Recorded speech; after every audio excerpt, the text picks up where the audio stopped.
kita sudah sampai kepada bab dukhulul khala, bab masuk khala wal istitobah dan istitobah. Dukhulul khala itu masuk kamar mandi, masuk WC. Istitobah itu istija atau bahasa kita cawi ya. Cawi itu bahasa Jawa. Bahasa Indonesianya apa Pak? Cebok. Nah, istitobah bahasa Arabnya, bahasa Indonesianya cebok.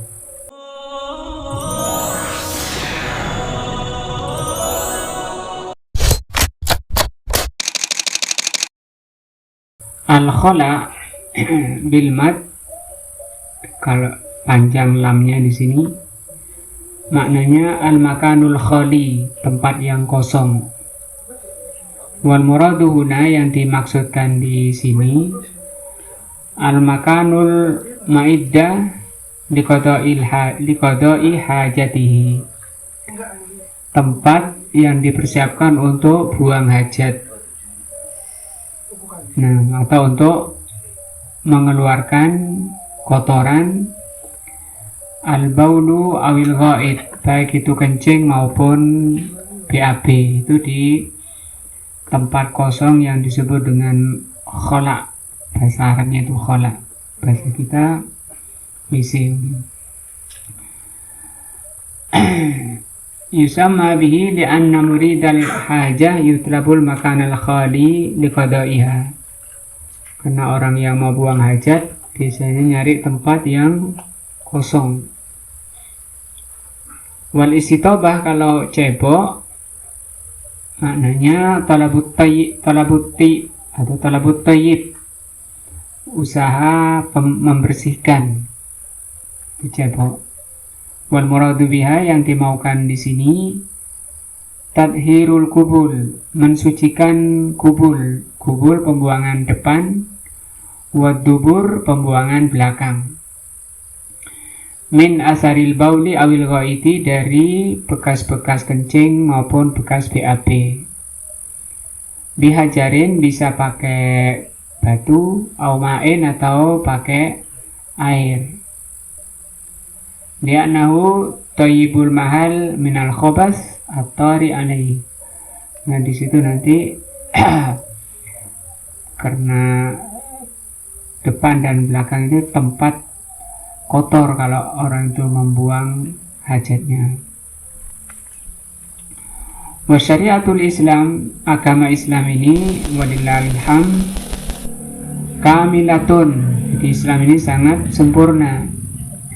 Fil ibadati, baik masalah ibadah, wal muamalat maupun muamalah. Muamalah diartikan hubungan sesama. Wal adab, masalah adab itu juga sangat sempurna. Wal akhlak maupun akhlak.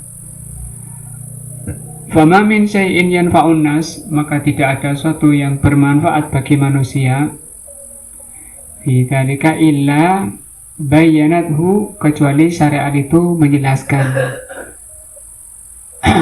Wahal darat minhu, dan syariat ini memperingatkan sesuatu yang tidak bermanfaat, bahkan sesuatu yang berbahaya. Wa fi sahih Muslim, di dalam hadis sahih Muslim, an Salman radhiyallahu an, hadis dari sahabat Salman, annal musyrikina, bahwa orang musyrikin, qalu lahu, berkata pada Salman, qad allamakum nabiyukum kulla syai'in hatta al-khara'ah, apakah nabi kalian mengajari segala sesuatu sampai urusan buang hajat? Nah, faqala ajal, maka Salman mengatakan, betul. Laqad nahana, sungguh Rasul telah melarang kami, an nastaqbilal kiblata, Rasulullah melarang kami menghadap kiblat, bighaitin, ketika BAB. Ini hadis sahih diriwayatkan Muslim. Mungkin ada kamar mandi, klosetnya masih membelakangi atau menghadap kiblat, untuk dirubah, karena itu salah, menyalahi nas. Di sini kesempurnaan Islam sampai urusan jongkok saja, ya duduk itu sudah diatur bagaimana yang benar, bagaimana yang salah. Au baulin ataupun kencing, kencing di mana saja, misalnya nggak harus di WC, nggak harus duduk di kloset. Yang jadi masalah bagaimana duduknya, menghadap kemana, miring misalnya, hadap tidak ke barat, tidak ke selatan, tidak ke kiblat, tapi tidak menclek misalnya, miring duduknya, boleh apa enggak, itu diatur dalam Islam. Au anistanji bil yamin, kami juga dilarang untuk cebok itu dengan tangan kanan, enggak boleh. Gosok pegang kemaluan ataupun belakang dubur itu juga pakai tangan kanan tidak boleh, kecuali yang memang nggak punya tangan kiri kayak gitu. Au an nastanji biakal min salasati ahjarin, kami juga dilarang cebok itu pakai batu kurang dari 3. Au nastanji bi'arji'in au bi'idamin atau bi'azmin, kami juga dilarang cebok pakai kotoran atau pakai tulang, itu tidak boleh. Nah, ini judul babnya Mas Ian. Kita masuk ke hadis pertama dan masuk hadis ke-11 di dalam kitab. Jadi hadis di bab ini kan bab kedua. An Anas bin Malik radhiyallahu anhu, yaitu hadis dari sahabat Anas radhiyallahu an. Anna Nabi sallallahu alaihi wasallam, bahwa Nabi sallallahu alaihi wasallam kana idza dakhala al-khala, Rasulullah sallallahu alaihi wasallam kalau masuk WC, qala, beliau berdoa, Allahumma inni a'udzubika minal khubuthi wal khaba'is. Ya Allah, sesungguhnya aku berlindung kepadamu dari setan laki dan perempuan. Nah, di sini ada footnote nomor 1, itu mengomentari hadis Salman tadi, yang orang musyrikin menanyai tadi. Saya bacakan syarah dari beliau. Imam Nawawi itu punya syarah Muslim. Nah, yang mensyarah hadis Muslim itu diantaranya Al-Imam An-Nawawi. Ketika sampai ke hadis tadi, beliau mengatakan ajma'al ulama'u, para ulama sepakat ala annahu manhiyun anil istinja bil yamin. Jadi sepakat para ulama itu, tidak ada khilaf tentang haramnya cebok itu pakai tangan kanan. Indal jamahiri, di kalangan jumhur. Ala annahu nahyun ala annahyu tanzi, tapi di kalangan jumhur di kalangan jumhur itu apa? Kebanyakan ya, kebanyakan ulama mengatakan annahu nahyu tanzi, yang jelas dilarang. Kalau yang dilarang ini sepakat, cuma larangan itu larangan apa? Ada 2 jenis larangan itu. Yang pertama disebut nahyu tanzihin, larangan tanzi. Tanzi itu pembersihan. Wa adabin, dan larangan adab, nggak punya adab gitu kalau pakai tangan kanan. Kalau pakai tangan kiri itu namanya beradab, adabnya sesuai dengan bimbingan. Dan itu kan pahala besar kalau kita niatnya ikhlas untuk menjalani ajaran Allah, ajaran Rasulnya, hormat pada ajaran Allah dan Rasulnya, itu pahala besar, barokah. La nahya tahrim, bukan larangan haram. Ini pendapat jumhur ulama dari larangan tadi. Kata siapa? Kata Salman, kita dilarang pakai istinja pakai cebok pakai tangan kanan, itu maksudnya larangan tanzi wa adab, bukan larangan haram. Wa dhahaba ba'du ahli zahir, tapi kalau menurut ahli zahir, diantaranya Ibnu Hazm, itu beliau terkenal sebagai zahiriyah, ulama ahli zahir, jadi ngikuti zahirnya. Dan juga banyak ahli zahir ini banyak tergelincir juga, seperti ketika ditanya tentang apa hukum memukul orang tua, nggak apa-apa, nggak ada dalilnya, nggak boleh, itu kan bilang itu karena dohirnya seperti itu. Ila annahu haramun, kalau menurut ahli dohir itu haram, karena memang asal larangan itu haram, jadi beliau mengikuti asalnya. Tapi di kalangan kebanyakan ulama itu larangan tanzih. Yang jelas bagi kita larangan itu tanzih atau haram sebaiknya apa? Dihindari, ditinggalkan, cebok pakai tangan kanan. Qala ashabuna sahabat-sahabat kami, kata Imam An-Nawawi rahimahullah, berkata wa yustahabbu, dan disunahkan. Nah, alla yasta'inu bil yadil yumna fi syai'in min umuril istinja, disunahkan tidak dibantu oleh tangan kanan di dalam masalah istinja, illa li udhrin, kecuali karena udzur. Kalau bisa tidak melibatkan tangan kanan, itu lebih beradab lagi, kata Imam An-Nawawi rahimahullah. Nah, menunjukkan juga bahwa Islam itu memuliakan kanan itu. Bahkan manusia dibagi menjadi 3, ada golongan kanan, ada golongan kiri, ya. Ada golongan termulia. Faida istanja bima'in, apabila orang itu cebok pakai air, sabahu bil yumna, dituang pakai tangan kanan, wa masaha bil yusra, dan menggosoknya pakai tangan kiri. Wa idza istanja bihajarin, kalau ceboknya pakai batu, fa in kana fid dubur, kalau itu dubur di belakang habis BAB, masaha biasarihi, menggosok duburnya itu pakai tangan kiri, batunya dipegang oleh tangan kiri. Masih jelas ya? Wa in kana fil kubul, sekarang kalau di depan, terutama laki,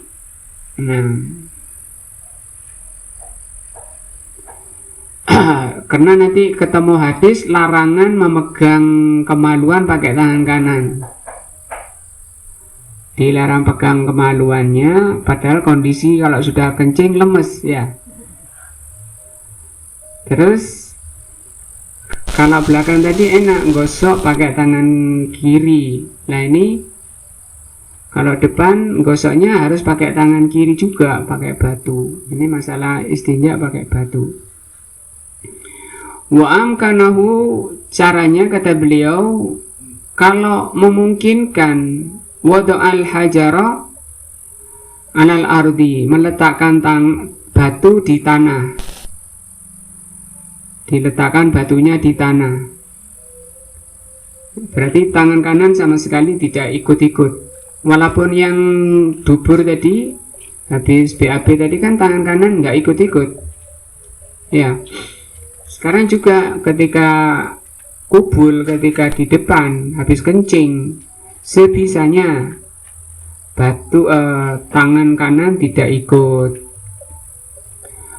Au baina qadamaihi, kalau nggak bisa, batunya mungkin karena itu di kamar mandi porselenan, airnya habis, nggak ada tisu, nah adanya batu.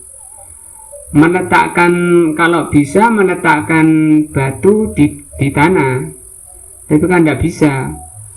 Au baina qadamaihi, atau kalau mau, kalau bisa dijepit pakai kedua kaki,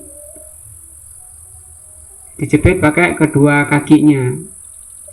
Biaitu ya ta'atta masahu amsakad dzakara biasarihi wa masahu alal hajar, sehingga batunya dijepit pakai pakai kedua kakinya, kemudian tangan kiri memegang kemaluannya untuk digosokkan ke batu. Paham Pak Sugeng? Bisa ya? Nah, alhamdulillah. Ini kalau dijepit batunya, karena nggak boleh pakai tangan kanan. Nanti ketemu hadis larangan pegang pakai tangan kanan. Fa illam yumkin dzalika, kalau memang nggak bisa diletakkan di tanah, nggak bisa jepit pakai kaki, nggak bisa, apalagi gemuk bisa ngeblek itu. Wattarra ila hamdil hajar, dan terpaksa. Di sini kata beliau, kata Imam Nawawi, ittarra itu terpaksa, darurat untuk memegang batu. Berarti memegangnya harus pakai tangan kanan, karena tangan kiri pegang kemaluannya. Ya tetap, karena ini darurat, urusan darurat. Darurat itu ad-daruratu tubihul mahdhurah, itu kaidah fikihnya. Ad-daruratu tubihul mahdhurah, darurat itu membolehkan yang dilarang. Seperti menyentuh barang najis, itu hukumnya apa? Haram. Tidak ada apa-apa kencingnya buat mainan, itu haram, dosa, tidak boleh. Kotoran barang najis itu harus dihilangkan. Nah, memegang habis BAB dipegang, nggak buat mainan, itu tidak boleh. Dia pegangnya kenapa? Darurat, karena untuk pembersihan. Bolehnya apa? Darurat. Ini juga ditaruh tanah nggak bisa, batunya cepit pakai kedua kaki nggak bisa, terpaksa harus dipegang oleh tangan kanan. Hamalahu, sekarang tangan kanan pegang batu, tangan kiri pegang kemaluannya. Pak Hamid, mana yang digerakkan? Apanya yang digerakkan? Yang tangan kiri. Tangan kiri digerakkan. Tangan kanannya tetap diam, gitu ya. Hamalahu biyaminihi, tangan kanan memegang batu, wa amsaka dzakara, dan dipegang kemaluannya, biasari, dengan tangan kirinya, wa masabiha, dan yang digerakkan tangan kirinya. Jangan kebalik ya, karena biasanya kalau nggak tahu malah yang digerakkan yang kanan, karena ini namanya istinja pakai batu ya. Wala yuharrikul yumna, dan tidak boleh menggerakkan tangan kanan. Nah, hadza huwa as-shawab, begitu yang benar.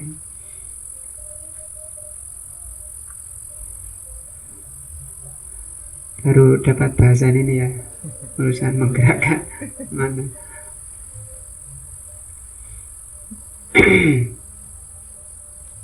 Nah, itu perkataan Imam Nawawi menjelaskan hadis Salman tadi.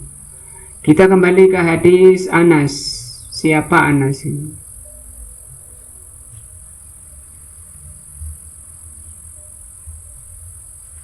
Ar-Rawi Anas ibnu Malik. Rawi hadis ini, hadis tadi itu hadis pertama di bab ini, Anas bin Malik. Ini sahabat. Kalau dibalik, siapa namanya? Kalau dibalik, Malik bin Anas. Itu siapa?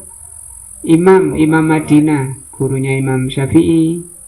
Nah, Imam madhab yang 4 itu diantaranya Imam Malik bin Anas. Kalau Anas bin Malik ini sahabat. Nah, bin Nadhar au Hamzah al-Ansari al-Hazraji, beliau orang Madinah asli dari Hazraj. Nah, radhiyallahu anhu. Atat bihi ummuhu Ummu Sulaim walahu asra sinin, pada usia 10 tahun ibunya yaitu bernama Ummu Sulaim membawa Anas pada Nabi SAW di Madinah ketika Rasul hijrah ke Madinah. Anas umur 10 tahun. Faqalat, maka Ummu Sulaim mengatakan kepada Rasul, ya Rasulullah, hadza Anasun, ini Anas, gulamun, anak kecil, yahdimuka, agar kau jadikan pembantumu. Faqabilahu an-nabiyyu sallallahu alaihi wasallam, maka oleh Nabi diterima sebagai pembantu beliau.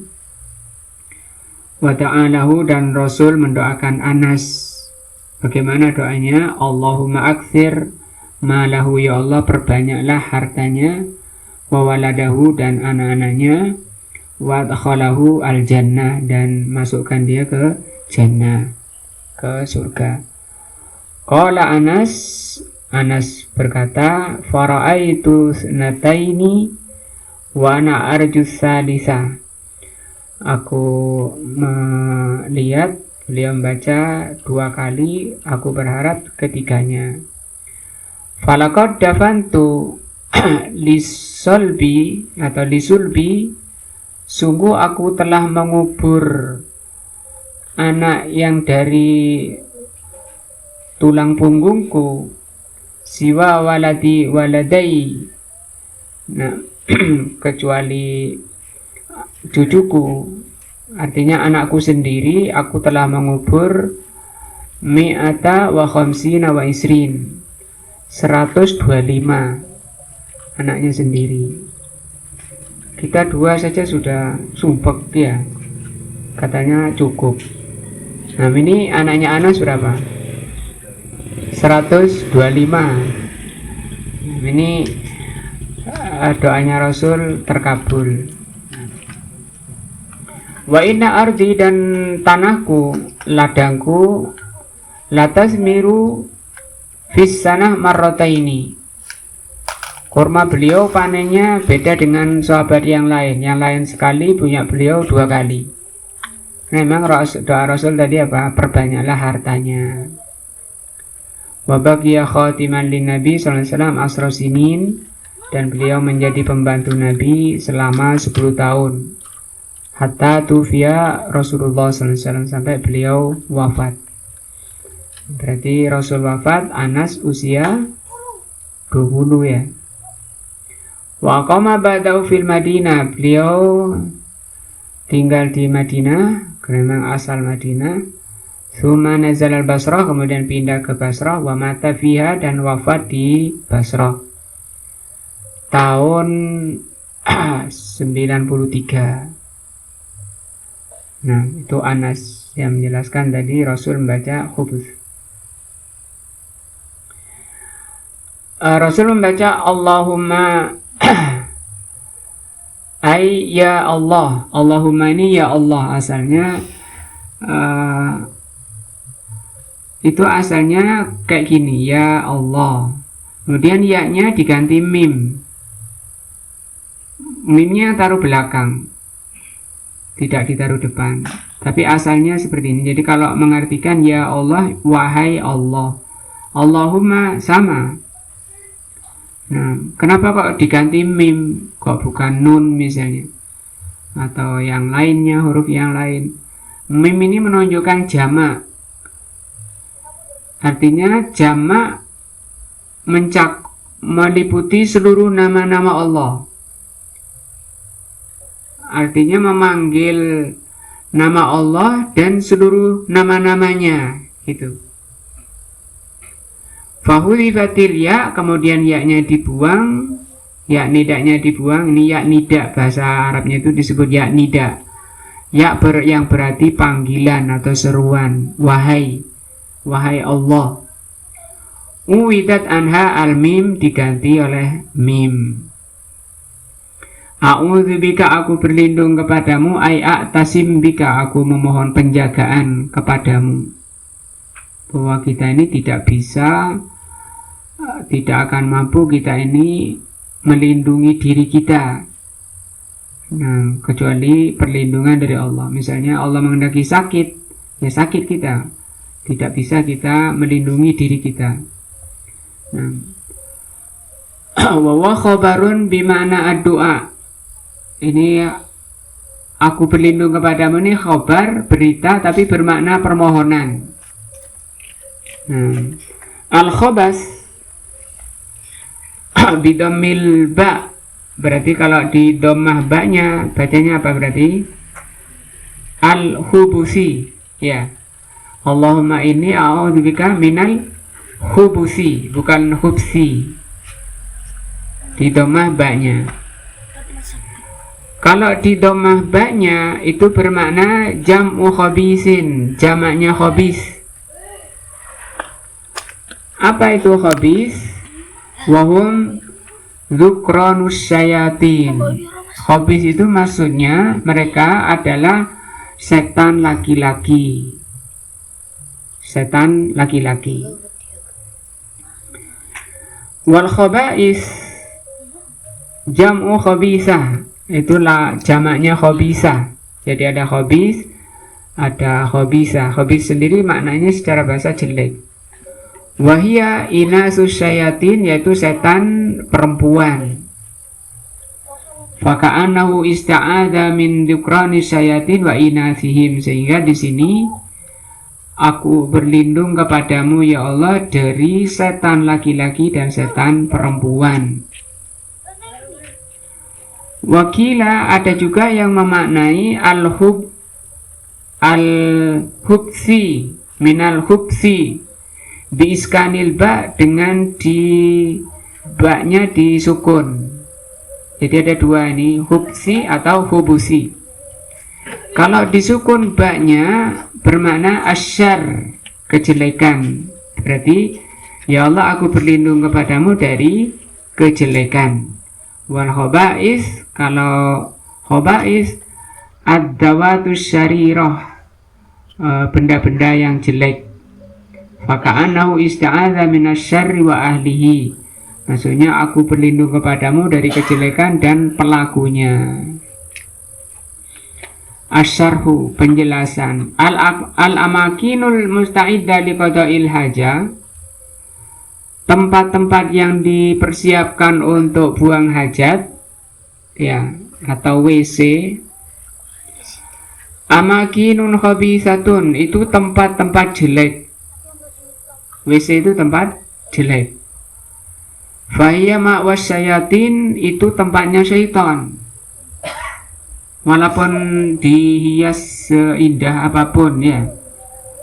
Nah, banyak orang sekarang malah kerasan deh WC, lama-lama mbak nyanyi-nyanyi, mbak apa, boros air. Kalau di tempat sholat kayak duduk di apa, tempat panas, keburu berdiri. Tapi kalau di WC di lama-lama sampai setengah jam di kamar mandi, sholatnya 5 menit. Nah, kenapa kerasan? Di sana ada yang mencocoki. Siapa itu? Li'annahum hubsun ya'laful khabis.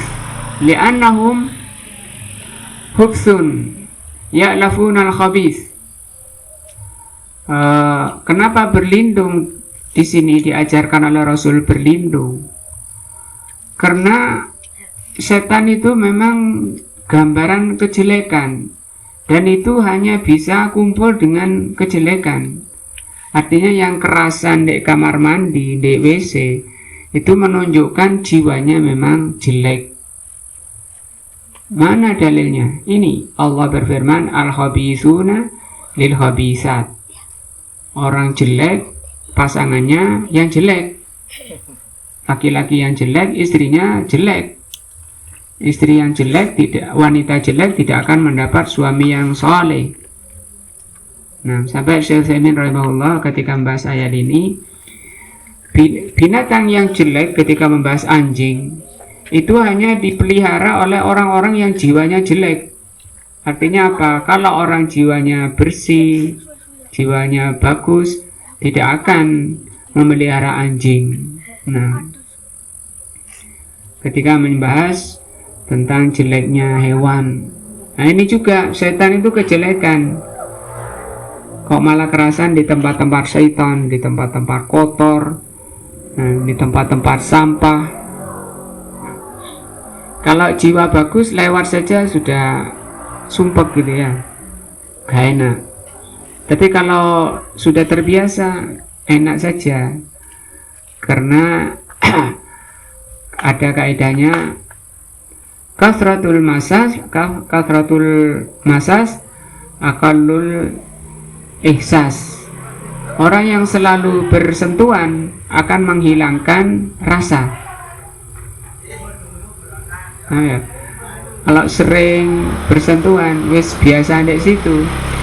Kalau kita mungkin muntah-muntah dekati tempat sampah, lewat saja mual langsung. Tapi yang di sana mereka banyak kumpul kok biasa. Nah, begitu. Fakana minal munasibi, maka termasuk kesesuaian an yalja'al insan ilallah, maka untuk kesesuaian di sini maka hendaknya manusia itu berlindung kepada Allah. Inda dukhulil khala, ketika masuk khala jangan sampai diganggu oleh syaitan sehingga dia kerasan di situ. Nah, fayas aluhul ismah, maka dia meminta penjagaan minasyayatin, dari syaitan, zikranihim wa inathihim, baik yang laki maupun perempuan. Nah, au minasyirki kullihi wa ahlihi, ini kayaknya minasyarri ya, dari kejelekan dan orang-orangnya. Waha huwa Anas bin Malikin, Anas bin Malik radhiyallahu anhu yuhaditsu anin Nabi sallallahu alaihi wasallam, menjelaskan dari Nabi, annahu kana idza arada dukhulal khala, bahwa Rasul kalau hendak masuk kamar mandi, masuk WC, membaca doa Allahumma inni a'udzubika minal khubsi wal khaba'is, atau minal hubusi wal khaba'is. Ada dua bacaannya ya. Tidak saling bertentangan, dan kita memang butuh perlindungan dan penjagaan baik dari kejelekan maupun dari syaitan. Fawaidul hadis, faedah hadis Anas. Yang pertama, isti'abus syariatil islamiyah, sempurnanya cakupan syariat Islam.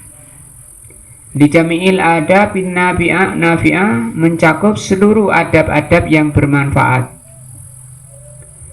Yang kedua, masru'atud doa, disyariatkannya berdoa inda dukhulil makanil ma'idah liqada'il hajat, ketika masuk tempat buang hajat. Nah, dan baca doa ini yang diajarkan oleh Rasul sallallahu alaihi wasallam. Asalisu, yang ketiga, anna jami'al khalqi, bahwa seluruh makhluk muftakiruna ilallah, butuh kepada Allah Ta'ala, fi daf'i ma yu'zi, agar terjaga, terlindungi dari apa yang mengganggunya, au yadurhum, atau sesuatu yang membahayakan dirinya. Orang itu butuh, seluruh makhluk butuh kepada Allah Azza wa Jalla, karena yang bisa melindungi hanya Allah Azza wa Jalla.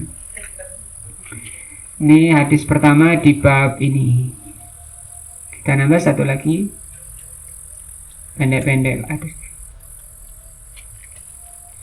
Al-hadis tsani, hadis kedua, an Ubay an Abi Ayyub al-Ansari, dari Abi Ayyub al-Ansari radhiyallahu anhu qala Rasulullah sallallahu alaihi wasallam idza ataitumul ghaita, kalau kalian mau BAB, fala tastaqbilul kiblata, jangan menghadap kiblat, bighaitin ketika BAB, wala baulin, juga ketika kencing, wala tastadbiruha, jangan juga kalian membelakangi, walakin syarriku au gharribu, tapi hendaknya kalian menghadap ke timur atau ke barat. Nah, posisinya Rasul ketika bersabda ini di Madinah, di mananya Ka'bah, utara ya, di utaranya. Ini jelas timur barat gitu, nggak boleh mencret. Qala Abu Ayyub mengatakan, qadamna Syam, kami masuk Syam, fawajadna marahidha, kami dapati WC-WC di sana, qad buyinat nahwal Ka'bah, dibangun menghadap Ka'bah, fanan harifu, kemudian kami palingkan, anha wa nastaghfirullah azza wa jal. Nah,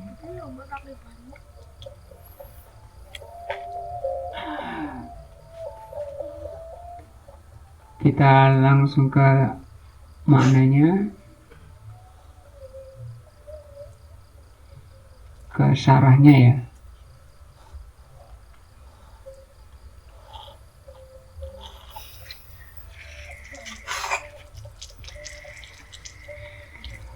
Al-Ka'batu Ka'bah al-mu'azzamatu, yang sangat diagungkan, Baitullah, merupakan Baitullah, rumah Allah azza wa jalla. Bukan berarti Allah di situ ya.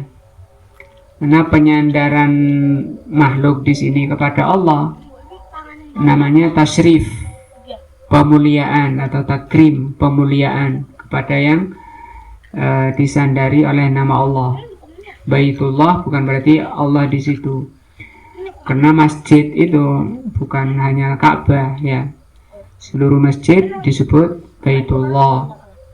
Kalau Allah berada di masjid kan banyak, berarti ya masjid di dunia ini kan banyak.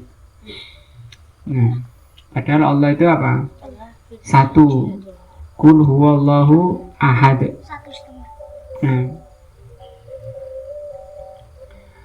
falaha makanatun, maka Ka'bah itu mempunyai kedudukan uzma, kedudukan yang besar. Kedudukan Ka'bah itu uzma, agung. Fi qulubil muslimin, di hati-hati muslimin. Wa manzilatun ulya fil Islam, dan punya posisi yang tinggi dalam Islam. Walihada aujaballahu 'alal muslimin, dari itu Allah mewajibkan kepada muslimin istiqbaluha, untuk menghadapkan diri, fi akmali halatihim, ketika manusia itu dalam kondisi terbaik, keadaan terbaik dirinya, sudah bersih zahirnya dengan apa?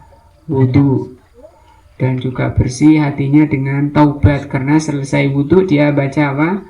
Asyhadu an la ilaha illallah wahdahu la syarikalah wa asyhadu anna Muhammadan abduhu wa rasuluh. Terus Allahumma ij'alni minat tawwabina waj'alni minal mutatahhirin. At-tawwabin itu dosa kotoran hati ya. Kalau mutatahhirin dosa apa? Kotoran badan. Demikian juga nanti di akhirat manusia tidak bisa menjumpai Allah dengan selamat kecuali sudah bersih zahir dan batinnya. Demikian juga di dunia ini manusia tidak boleh menghadap Allah, munajat dengan Allah, yaitu sholat, sebelum dibersihkan zahir dan batinnya. Nah, misalnya saja orang sudah wudu, itu kan zahir, tapi hatinya masih kotor dari syirik, misalnya dia wudu karena ingin dilihat orang, maka zahirnya suci tapi batinnya kotor, maka hatinya tadi batinnya tadi itu kayak kentut. Itu bisa menggagalkan, menggugurkan, merusak, membatalkan dohirnya. Nah, syirik itu kayak kentut dalam sholat. Nah, artinya tidak ada gunanya orang itu sholat riak misalnya. Dan bisa jadi kata Rasul SAW ketika menjelaskan tentang riak itu, aku ada suatu yang paling aku khawatirkan menimpa kalian, yaitu syirkul khofi. Khofi itu samar. Bagaimana itu ya Rasulullah syirkul khofi? Syirik yang samar itu qamar rajulu, seseorang berdiri yusolli, untuk sholat. Kemudian ketika ada orang melihat, yuzayyinu sholatahu, dia hiasi sholatnya. Kalau secara zahir tidak nampak. Nah, itu kayak kata Rasul SAW, syirkul khafi itu, syirik samar itu kayak semut hitam di atas batu hitam di tengah kegelapan malam. Saking samarnya tadi. Kalau secara zahir ya baik-baik saja dia sholatnya ya. Tapi ternyata batal sholatnya. Nah, itu bisa membatalkan dari awal. Misalnya dia riaknya munculnya di rakaat terakhir, itu bisa merusak dari rakaat pertama. Dan tidak batal sholatnya, cuma rusak, pahalanya hilang. Kalau batal kan bisa diulang, nuntut misalnya, diulang. Kalau ini nggak bisa, cuma hilang pahalanya. Nah, beda kalau misalnya munculnya di rakaat kedua, kemudian dia segera sadar, kemudian diperangi tidak istirsal namanya. Istirsal itu nuruti, tidak dituruti, segera sadar kembali ke niat ikhlas karena Allah. Nah,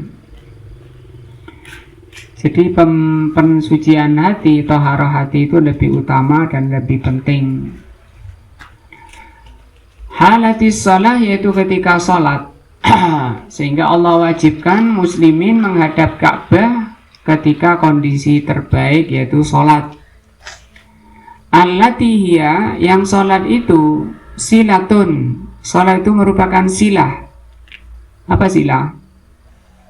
Penyambung, ya. Bainahum wa bainahu, antara manusia dengan Allah. Tapi sholatnya harus zahir batin. Kalau cuma zahirnya saja itu tidak nyambung. Nah, karena yang dilihat oleh Allah batinnya. Banyak orang sholat batinnya nggak ikut sholat. Habis takbir keluar batinnya kemana-mana. Nah, saya di sini ada 10 orang, saya tanya, tadi imam rakaat pertama baca surat apa? Saya udah dari sini, mungkin banyak yang lupa. Iya, mungkin tidak sampai separuh yang ingat. Pak Sugeng ingat insyaallah waktu itu. Oh, Alam Nasra ya. Yang pertama, yang kedua? Yang pertama Tabat Yadat. Nah, dan itu memang bikin keringat keluar itu karena memperjuangkan diri kita itu untuk bisa hadir, batin hadir, ikut sholat. Itu baru sholatnya menjadi apa? Silah. Nah, karena syaitan datang, bahkan setan itu menari bulu-bulu dubur itu untuk mengganggu, kamu sudah kentut, kamu sudah kentut. Wa nazzahaha, maka Allah bersihkan Ka'bah itu. Tadi yang pertama Allah jadikan sebagai kiblat dalam kondisi manusia terbaik, dan Allah jadikan sebagai silah. Wa nazzahaha, dan Allah bersihkan, Allah sucikan Ka'bah itu, antakuna kiblatan. Di antara bentuk pensucian Allah terhadap Ka'bah, Allah melarang muslimin untuk dijadikan kiblat hala baulihim ketika kencing, au ghaitin atau ketika BAB, au antakuna khalfahum atau jadikan kiblat itu di belakangnya. Mungkin bahasa kita peremehan, pelecehan. Nah, ta'dziman laha dalam rangka untuk mengagungkan Ka'bah wa ihtiraman. Tapi bukan berarti diyakini oleh kebanyakan orang dari Indonesia kayaknya rebutan kiswahnya itu ya, penutupnya itu diyakini barokah, kemudian rebutan dibawa pulang dijadikan jimat. Nah, jimat itu maknanya diyakini bisa memberi manfaat dan menolak bahaya. Itu tidak boleh, harus ada dalil yang jelas. Nah, Waha huwa Abu Ayyub Al-Ansari yuhaditsu anin Nabi sallallahu alaihi wasallam. Di sini Abu Ayyub menjelaskan bahwa Nabi sallallahu alaihi wasallam melarang umatnya menghadap kiblat atau membelakangi ketika kencing dan ketika BAB. Nah, lama tambani anhu hadis suratu min naqsin fi ta'zimiha, karena itu bisa mengurangi pengagungan dari terhadap Ka'bah. Nah, Sumayursiduhu, kemudian Rasul membimbing. Sumayursidu sallallahu alaihi wasallam, kemudian Rasul membimbing ahla Madinah, penduduk Madinah, wa ma asbahum, dan yang semisalnya, ila an yattajihu nahwal masyriq awil maghrib, agar menghadap ke timur dan ke barat. Kalau kita, karena kita berada di timurnya Ka'bah, kita menghadap ke utara dan selatan atau selatan ya. Tidak boleh menghadap ke barat dan ke timur. Litakunal kiblata an aimanihim au an sama'ilihim, supaya kiblat itu berada di arah kanannya atau di arah kirinya. Nah, wa yaqulu Abu Ayyub, kemudian Abu Ayyub tadi mengatakan innahum qadamus Syam, bahwa beliau masuk Syam setelah dikuasai Syam, fawajadu fiha marahida buniyat qibla an takuna Syam baldatan islamiyah, qabla an takuna Syam baldatan islamiyah ittijahiha nahwal qiblah. Sebelum Syam menjadi negara Islam, itu rata-rata mereka WC-nya itu menghadap ke kiblat sebelum menjadi negara Islam. Kalau sekarang sudah negara Islam, itu Syam itu mana sekarang? Palestina ya, Suriah, Lebanon ya. Wayan harifu anha wa yas'aluna Allah al-maghfirah, maka mereka palingkan, karena memang mereka membangun sebelum masuk Islam.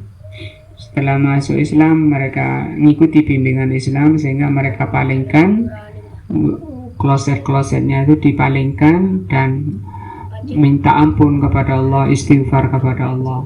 Nah.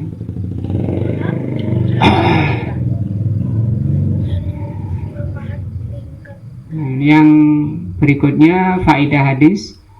Hadis ini an-nahyu, berisi larangan, an istiqbalil kiblati. Hadis ini melarang orang itu ketika kencing atau BAB menghadap kiblat atau membelakangi. Wan nahyu litahrim, dan larangan ini bermakna haram. Inda jumhuril ulama, di kalangan jumhur. Jadi menurut ulama itu haram. Yang kedua, an-nahyu amun. Larangan di sini umum. Fil fadai wal bunyan, baik di tanah lapang maupun di dalam bangunan, di rumah, di masjid ya. Nah, itu umum kata beliau. Yang ketiga, ta'zimul Ka'bah wa ihtiramuha. Hadis ini menerangkan tentang wajibnya kita mengagungkan Ka'bah dan memuliakan. Dengan cara apa? Tidak menghadap dan tidak membelakangi ketika buang hajat. Yang keempat, husnu ta'limin Nabi SAW, bagusnya pengajaran Nabi SAW. Li'annahu lama dzakarul mamnu arsada ilal jais. Di mana letak kebagusannya? Setelah diterangkan yang dilarang, beliau membimbing ke yang dibolehkan. Al-khamisu, yang kelima, annahu la karahata fi istiqbalis syam. Tidak dimakruhkan ketika BAB atau kencing itu menghadap matahari, awil qamar atau bulan. Nah,